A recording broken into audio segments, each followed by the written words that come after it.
할렐루야, 우리 하나님을 찬송합니다. 오늘 또 기쁜 마음으로 하나님 말씀을 함께 공부하기를 원합니다. 2023년 11월 13일 월요일입니다. 오늘의 본문은 고린도전서로 이제 들어가서 고린도전서 1장에서 3장 말씀을 읽는 날로 하겠습니다. 저랑 같이 매일 이렇게 유튜브를 통해서 말씀 공부를 하면 1년에 성경 일독을 하게 됩니다. 바울이 2차 전도 여행 중에 마게도냐를 지나서 아덴을 거쳐서 고린도에 가서 1년 6개월을 머물면서 개척했던 교회가 고린도 교회입니다. 그런데 고린도 교회가 크게 성장을 합니다. 고린도 교회가 크게 성장을 해요. 그런데 여러 가지 이제 교회가 성장하는 과정에 문제가 발생을 하죠. 이 지상의 교회는 어느 교회든지 100% 완전한 교회는 없습니다. 제가 안식년이나 이래 휴가 때 미국 교회에 가서 부흥회를 인도하고 말씀을 전하고 설교를 하다 보면 참 그런 거 많이 봤어요. 아니 목사님 지난번에 왔을 때 그 장로님도 계시고 권사님도 계시고 그랬는데 시방은 안 보이네요. 그럼 이제 담임 목사님들이 또 다른 교회로 가셨습니다. 여러분 미국에 있는 한인 교회가 많지만은요 이게 이 돌고 유동 인구가 많아요. 미국 한번 가보시란게. 아따 참말로 징해봅니다. 징해버려. 사람들이 그런지 모르겠어요. 좀 묵직하게 우직하게 충성스럽게 평생을 다 한번 섬기는 교회를 그렇게 쭉 자리를 지키면서 섬긴다는 게 그게 보통 인격 가지고 그게 보통 신앙 가지고 그렇게 되는 게 아니에요. 계속 막 시험이 들고 물갈이가 일어나고 이리 교회를 갔다 저 교회를 갔다 왜? 막 돌아댕겨. 수많은 개인적인 문제, 성도들 간의 서로 문제, 목회자와 간의 문제, 여러 가지 문제들이 봉착하면서 돌고 도는 거예요. 돌고 돌아요. 그래 이제 고린도 교회에서 일어난 이 문제들을 해결하기 위해서 그 교회를 설립한 권위를 가진 사도 바울에게 이제 교회에서 자문을 구하는 거죠. 그 당시 바울은 에베소에 머물면서 사역을 하고 있었는데 그 고린도 교회의 문제들에 대한 답변을 적어서 첫 번째 편지를 고린도에 보냅니다. 그것이 고린도 전서입니다. 네. 고린도 교회는 특징이 뭐였냐면 은사가 풍부했어요. 성령의 은사가. 주여 성령의 은사들을 오늘도 내려 주소서. 성령의 각종의 은사가 그 교회가 풍성했다 이 말이죠. 근데 우리는 왔다 그 은사가 풍성하니까 좋겠다. 그런데 그게 참 이상합니다. 은사는 은사고 인격은 인격이요.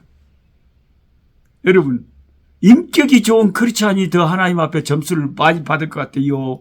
은사가 풍성한 근데 성격은 아주 개똥 같은 그런 교인이 하나님 앞에 더 점수를 많이 받을 것 같아요. 당연히 인품이죠. 은사가 아무것도 없는 것 같아도 그냥 사랑의 은사를 가지고 겸손하고 사랑하고 조용하고 하나님께 충성하는 그런 사람이 그 어떤 은사보다 더 대단한 은사를 가진 것보다 더 훌륭하다고 고린도전서의 바울은 진단하지 않습니까, 여러분? 그러니까 우리가 부러워해야 할 것은 또 저 은사가 부럽다. 또 나도 좀 방언자매 했으면 또 나도 좀 그냥 신의의 은사가 팍팍팍 일어나 버렸으면 애연의 은사가 있어서 딱 보면 알아보면 당신 딸 내년에 시집가? 그냥 시원하게 그냥 그런데 은사가 있으면 얼마나 좋을까? 저도 그게 가끔 그런 은사가 있었으면 좋겠는데, 그건 뭐 하나님께서 아무에게나 그런 은사를 주신답니까? 하나님이 주셔야 받는 거지. 내가 있지도 않은 걸 거짓말할 수도 없잖아요. 그 고린도 교회는 은사가 풍성했지만 뭐가 문제였어요? 교회에 파벌과 분열이 있었다 이 말이죠. 여러분, 방언 잘하고 막 신의 은사가 있고 권능이 있고 막 애언이 있고 그러면 그 사람들은 안 싸울 것 같죠? 싸운단께. 오마. 그러니까 은사만 있다고 다가 아니단께. 고린도 교회가 은사는 많았는데 네파로 교회가 나눠져서 네파. 뭐 진보파요, 보수파요, 좌파요, 우파요. 한국은 정치적으로 이렇게 나눠져 있지만은, 근데 사람들이 왜 그런지 모르겠어요. 아니, 좌파면 어떻고 우파는 어떻습니까? 건전한 좌파가 필요하고 건전한 우파가 필요해서 새는 두 날개로 나는 것처럼 서로 균형을 잡고 하면 얼마나 좋소. 근데 아니, 왜 좌파는 우파를 그냥 막 원수 취급하고 왜 우파는 좌파를 못 잡아먹어서 난리를 쳐 그런데요. 세상에 안 믿는 사람들이야 그러든가 말든가 예수 믿는 저와 여러분들은 그러지 맙시다잉. 주 안에서 한 형제 자매잖아요. 서로 다 나라를 위해서 이게 더 나라를 위한 일이거니 생각해서 그런 거잖아요. 그러니까 서로 존중하고 집이 의견은 그렇소이 엄마. 근데 나는 이렇게 생각해요. 이것이 더 나라를 위해서 유익하지 않겠어요? 하고 우리가 의견을 나누고 서로 사랑하고 서로 격려해주고 서로 남의 의견도 존중해주고 그래야 되지 않겠어요? 예수 믿는 우리가. 우리 믿는 우리까지 서로 원수가 돼야 되겠어요? 네, 우리는 그러지 맙시다. 이 고린도 교회는요, 네 파가 있었어요. 바울파, 베드로파, 아볼로파, 그리고 그리스도파, 벨파가 다 있어요. 뭐 그리스도파, 예수 믿는 사람은 예수 믿는 사람이지 뭐 예수파는 또 뭐요? 그리고 바울이나 베드로나 아볼로나 다 귀한 하나님의 귀한 종들인데 나는 바울이 최고단께. 엄마, 그런 소리 하지 마. 베드로가 참말로 사도 중에 사도지. 엄마, 나는 말씀의 은혜는 아볼로가 최고더라고. 자기가 누구에게 은혜 받았느냐에 따라서 그렇게 왜 파당을 짓냐 이 말이오. 그렇게 서로 주 안에서 서로 사랑하고 하나가 돼야지. 누구한테 은혜 받았느냐, 나는 어떤 목사님이 최고예요. 엄마, 왜 그런 쓰잘데기 없는 소리 하냐 이 말이에요. 여러분, 이름 없는 무명의 목사님들도요, 다 하나님의 눈에는요, 눈동자같이 귀한 종들이에요. 그러지 마세요, 여러분, 제발. 그러지 말란께.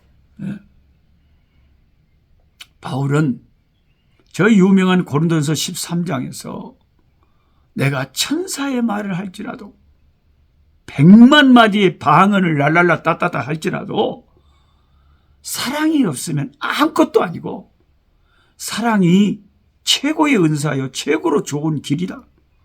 믿음의 열매다. 그렇게 가르치셨어요.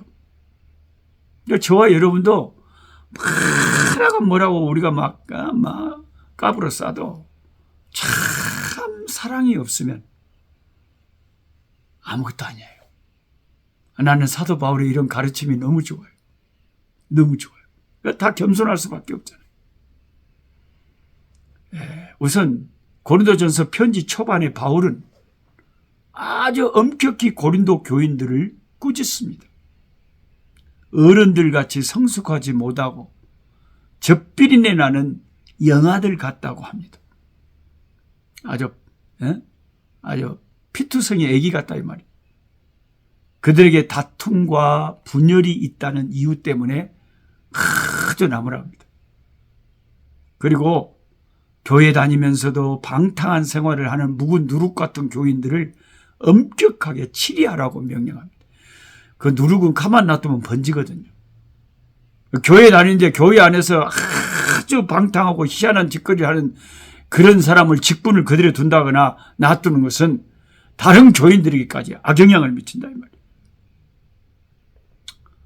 그리고 교회 문제를 세상 법정으로 가지고 가지 말라고 하면서 혼자 사는 분들에게 정욕을 이길 수 있으면 자신처럼 독신이 좋지만 그렇지 못하면 결혼하라고 권합니다. 죄를 지을 바에는 죄 안 짓게 결혼하라 이 말이에요. 또한 우상에게 제사한 제물을 먹을 수는 있지만은 믿음이 약한 형제가 그걸 보고 있거든 덕을 세우는 범위 안에서 행동하라고 권합니다.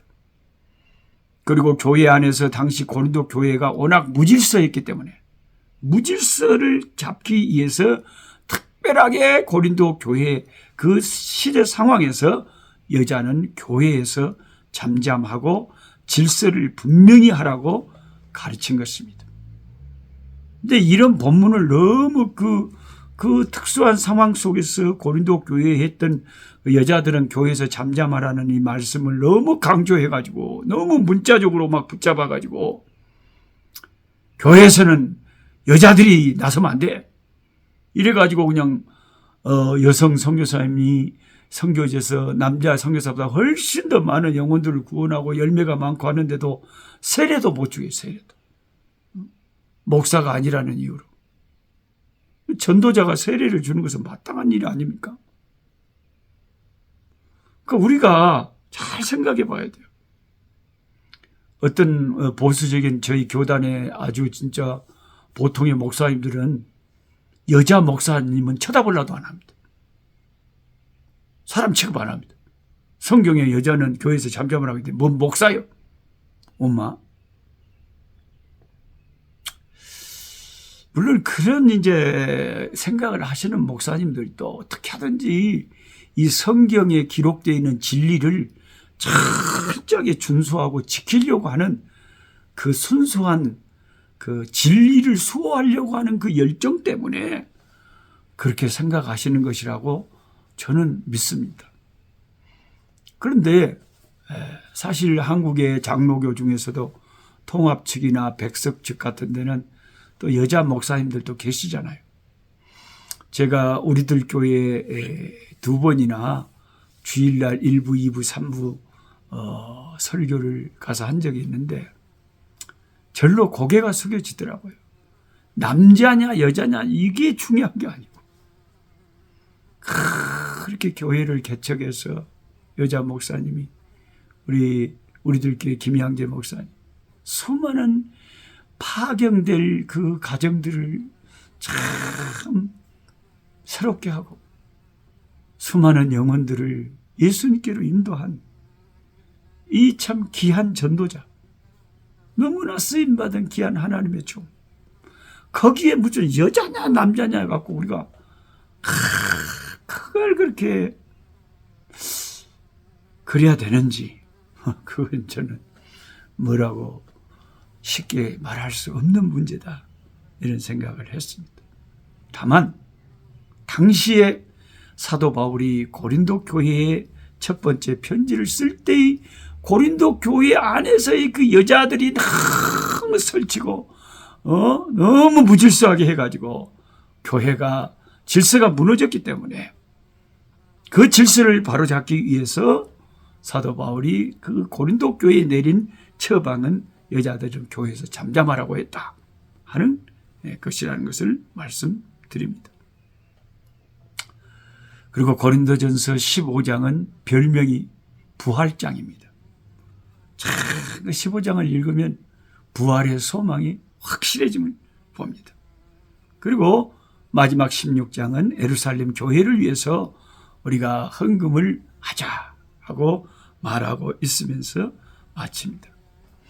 이와 같이 고린도전서는 주님의 지역 교회를 향한 바울의 그 목자의 심정, 애비의 심정, 그것이 절절히 고린도전서에 배어있는 그런 서신서다.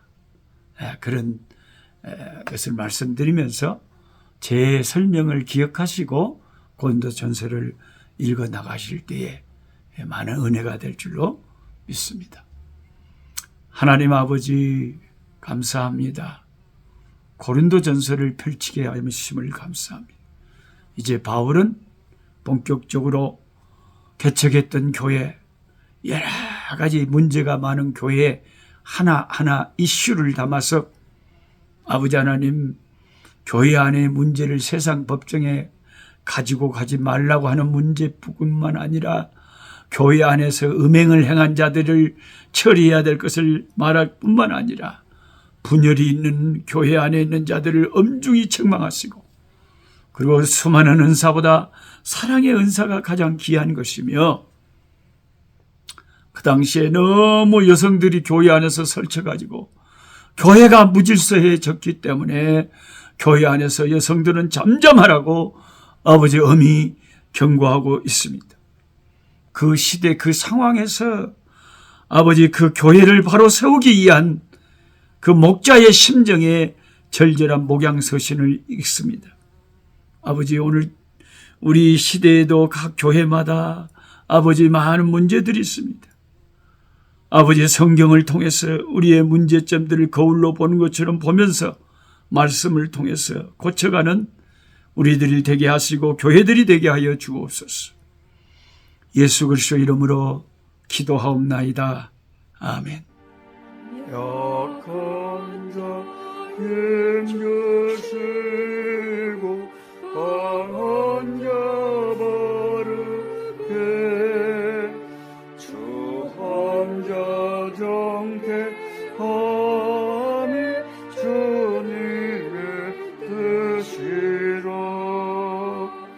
해 아래 압박 있는 곳 주 거기 계셔서 그 팔로 막아 주시어